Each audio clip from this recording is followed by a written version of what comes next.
You better say studied in there. Okay.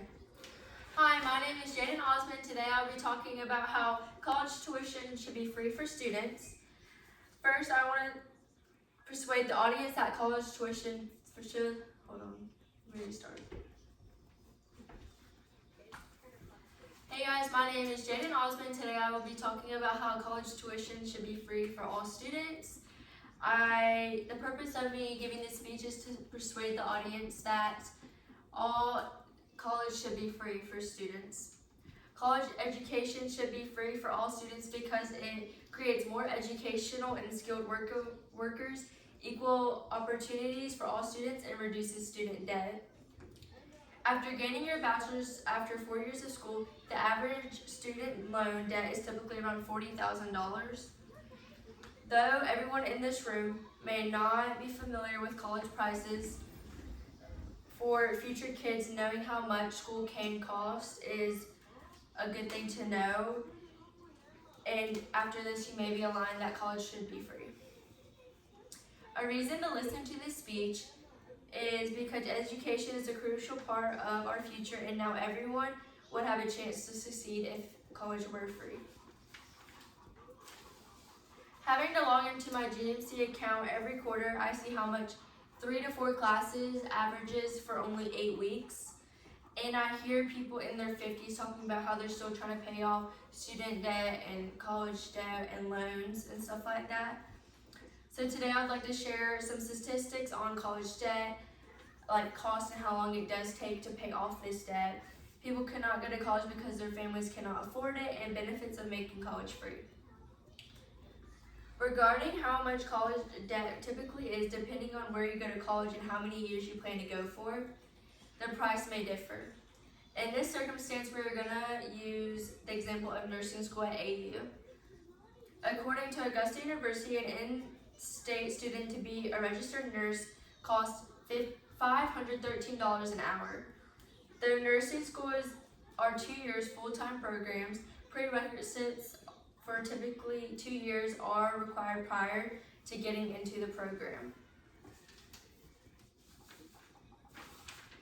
What happens if student loans are not paid on time, and how long does it take?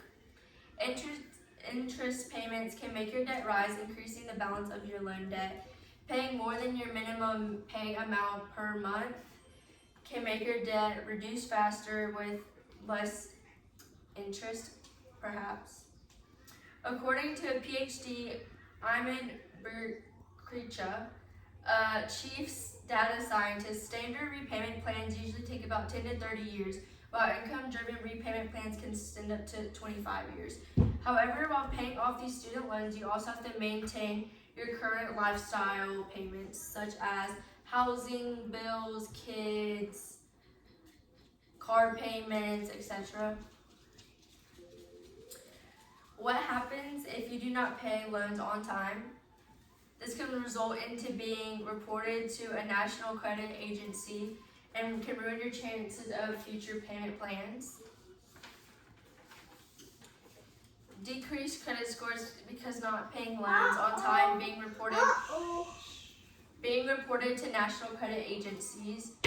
Taxes can be kept by the government on withhold from not paying loan in timely manner.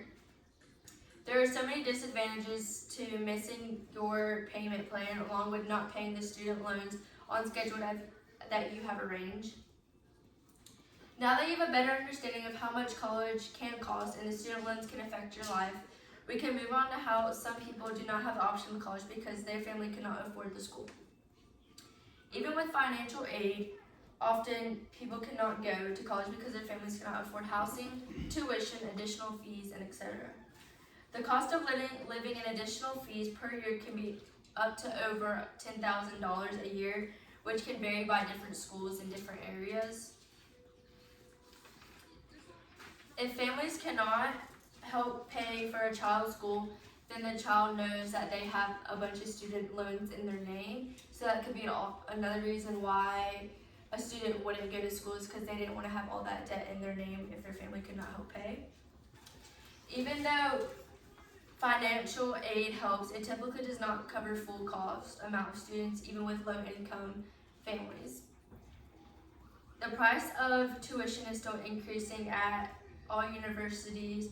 As I previously mentioned, an example is how much just the nursing program at Augusta University costs. As the prices for education are continuously increasing, especially in nursing programs because of the influx of people trying to get into the programs, many kids who grew up in a low-income household go straight into working and making their money for themselves and or helping the family at home pay for bills, food, and stuff like that. So they did not get the opportunity to get in higher education and end up working the rest of their life instead of getting education.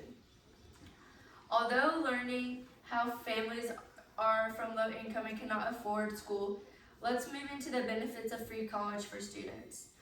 Benefits according to PhD named Ahmed Burchikra, a co-founder and chief data scientist in different types of economies as college students graduate without. This would give them the ability to earn, save, and spend immediately, which could stimulate the economy. Free schools would allow all students to go to college, creating a stronger economy.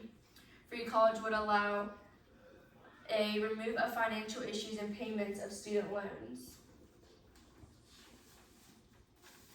Free college would allow people from a disadvantaged background to pursue higher education than high school and break a cycle.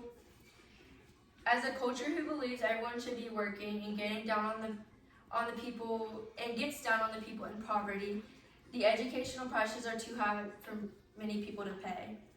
Free college would create more opportunities for everyone, even for people in middle-class families. Having multiple kids, tuition to pay can cause financial burden for those families. To conclude, there are many reasons to believe that college should be free for all, just like public schools K through 12. We have discussed statistics on college debt, costs, and how long it takes for most people to pay off. People cannot go to college because their families cannot afford it, and benefits of making college free. That's it, thanks.